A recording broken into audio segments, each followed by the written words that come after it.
ગુજરાતી થેપલા. તમે માનશો નહીં, આ થેપલા કેટલા સરસ પોચા એકદમ રૂ જેવા બન્યા છે, તમે જોઈ શકો છો. અને મેં આમાં બિલકુલ પાણીનો ઉપયોગ નથી કર્યો અને તદ્દન નવી જ રીતથી આપણે તેને બનાવીશું. તો આ રેસીપીને જોવા માટે મારો વિડીયો પૂરો જોજો. એના માટે મેં અહીંયા એક નંગ દૂધી લઈ લીધી છે. આ રીતે આશરે અંદાજિત 250 ગ્રામ જેટલી દૂધી છે. તેની આપણે છાલ કાઢી લઈશું.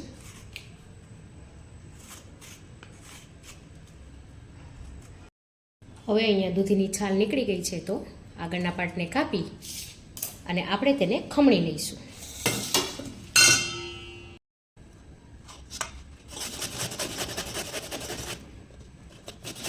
દૂધીને નોર્મલ ખમણી જે આવે છે એમાં જ ખમણવાની છે, બહુ મોટા કાણાવાળી ખમણીમાં નથી ખમણવાની. હવે દૂધી સરસ અહીંયા ખમણાઈ ગઈ છે, તો તેમાં હું 1 કપ જેટલી મેથી છે તેને મેં ધોઈને લઈ લીધી છે.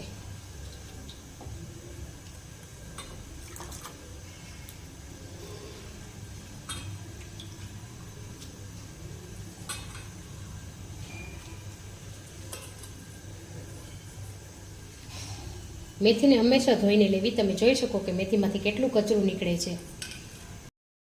હવે આપણે બધા જ મસાલા આમાં અત્યારે કરી લેવાના છે.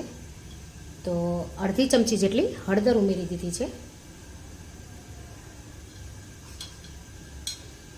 1 ચમચી જેટલું લાલ મરચું, 1 ચમચી જેટલું ધાણા જીરું, 1 ચમચી જેટલા તલ ઉમેર્યા છે. થોડા વધારે લીધા છે, મને બહુ પસંદ છે એટલે. અને અડધી ચમચી જેટલું અજમા લઈશું, જેને આપણે થોડો હાથેથી મસળીને ઉમેરશું. અજમાથી ખૂબ જ સરસ ટેસ્ટ આવે છે અને પચવામાં પણ સહેલાઈતા થાય છે. હવે આમાં મેં અહીંયા આદુ અને લસણને ખાંડીને રાખ્યા છે, તે પણ ઉમેરી દઈશું આપણે.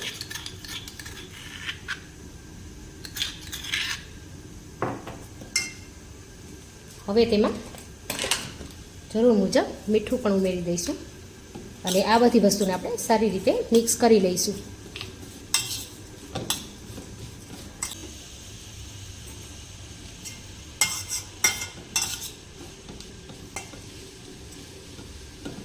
હવે આમાં આપણે ઘઉંનો ઝીણો લોટ ઉમેરી દેવાનો છે. સરસ મિક્સ થઈ ગયું છે આ બધું, તો આપણે તેમાં લોટ ઉમેરી દઈશું. આમાં હવે આપણે અહીંયા આશરે 2 વાટકી જેટલો લોટ ઉમેરશું. ઘઉંનો રોટલી બનાવવાનો લોટ આવે છે તે જ મેં અહીંયા ઉમેરેલ છે.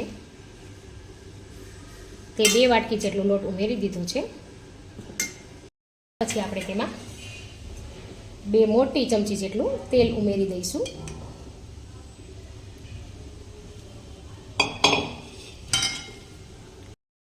હવે આ બધી જ વસ્તુને આપણે હાથેથી સારી રીતે મિક્સ કરી લેવાની છે.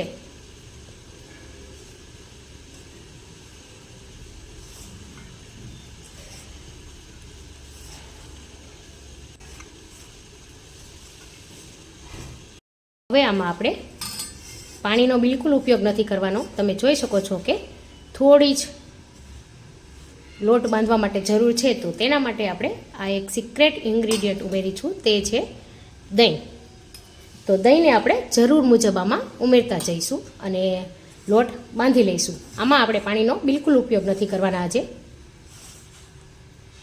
આ રીતે દહીં નાખવાથી અને દૂધી નાખવાથી થેપલા એકદમ સોફ્ટ બનશે અને જેને દાંત નહીં હોય તે પણ આરામથી ખાઈ શકશે. જરૂર મુજબ આપણે દહીં ઉમેરતા જઈશું. લગભગ અડધા કપથી પણ ઓછું દહીંનો જ ઉપયોગ થશે અને સરસ લોટ બંધાઈ જશે.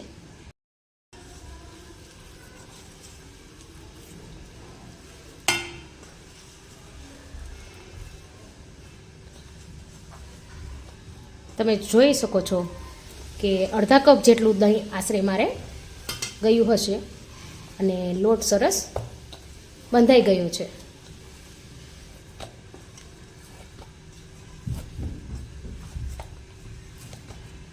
આ રીતે લોટને હવે એકદમ કઠણ પણ નથી અને નરમ પણ નથી. હવે આની ઉપર આપણે તેલ લગાવી દઈશું.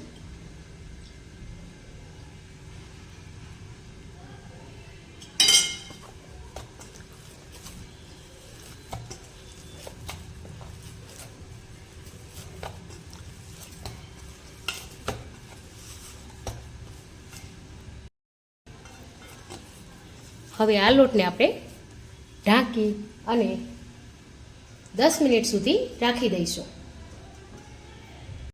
10 મિનિટ પછી તમે જોઈ શકો છો કે આપણો લોટ સરસ કૂણાઈ ગયો છે.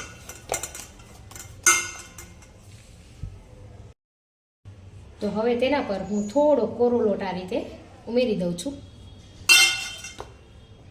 તેનાથી આપણા હાથમાં બિલકુલ ચોટશે નહીં અને ખૂબ જ સરસ બનશે.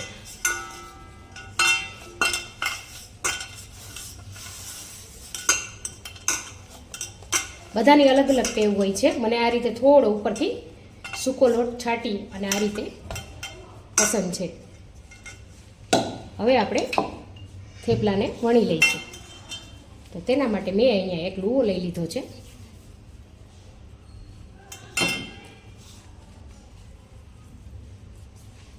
તેને આપણે કોરા લોટમાં રગદોળી આ રીતે થેપલું બનાવી લઈશું. દૂધી નાખેલ હોવાથી થોડું થોડું તમને લાગશે કે કિનારી પરથી આ રીતે નીકળી રહ્યું છે, પણ તો પણ ખૂબ જ સરસ બનશે.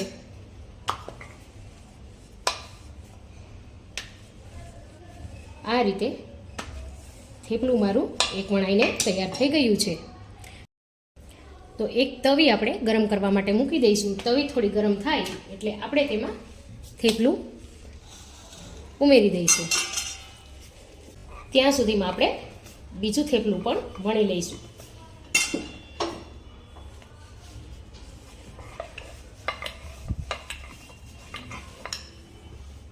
અને સાઈડમાં એક સાઈડ આપણે થેપલાને પલટાવી લઈશું.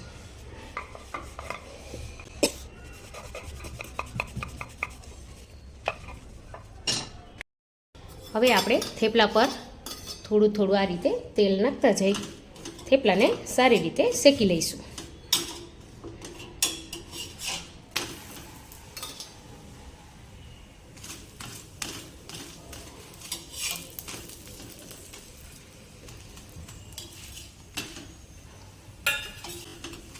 આ રીતે બધી બાજુથી પ્રેસ કરતા જઈ આપણે થેપલાને સારી રીતે શેકી લેવાનું છે.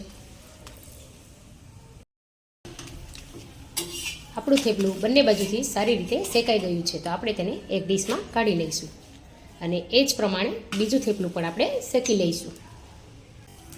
આ રીતે સાઈડ ચેન્જ કરતા જઈ તેમાં થોડું તેલ ઉપરથી ઉમેરી અને સેમ પ્રોસેસથી આપણે બીજું થેપલું પણ શેકી લઈશું.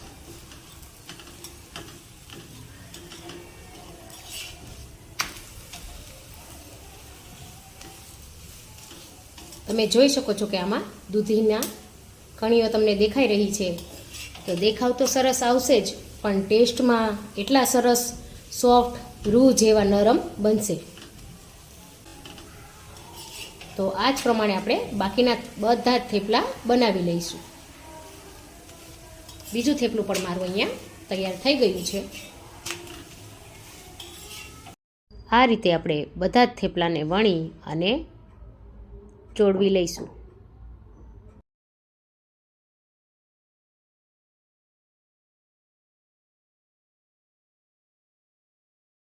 આવી રીતે હવે આપણે બધા જ થેપલાને સેમ પ્રોસેસથી શેકી લેવાના છે.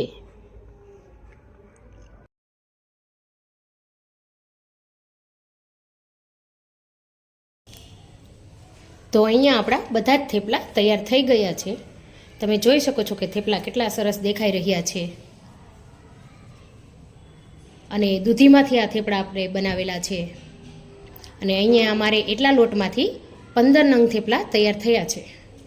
અને તમને એક બતાવું કે થેપલા આપણા કેટલા સોફ્ટ બન્યા છે. તમે જોઈ શકો છો કે કેટલા સરસ એકદમ સોફ્ટ રૂ જેવા થેપલા આપણા બન્યા છે. આ થેપલાને તમે કોઈ પણ વસ્તુ સાથે ખાઈ શકો. મેં અહીંયા લીલા મરચાં, બટેકાનું રસાવાળું શાક, લસણની ચટણી અને દહીં સાથે સર્વ કર્યા છે. જો લસણની ચટણીની રેસીપીની લિંક તમારે જોઈતી હોય તો હું તમને ડિસ્ક્રિપ્શનમાં આપી દઈશ, ત્યાં તમે જઈને જોઈ શકો છો. જો તમને મારી રેસીપી પસંદ આવે તો મારી ચેનલને લાઇક, શેર, સબસ્ક્રાઈબ અને કમેન્ટ કરવાનું ના ભૂલતા. તો મળીએ નવી રેસીપી સાથે.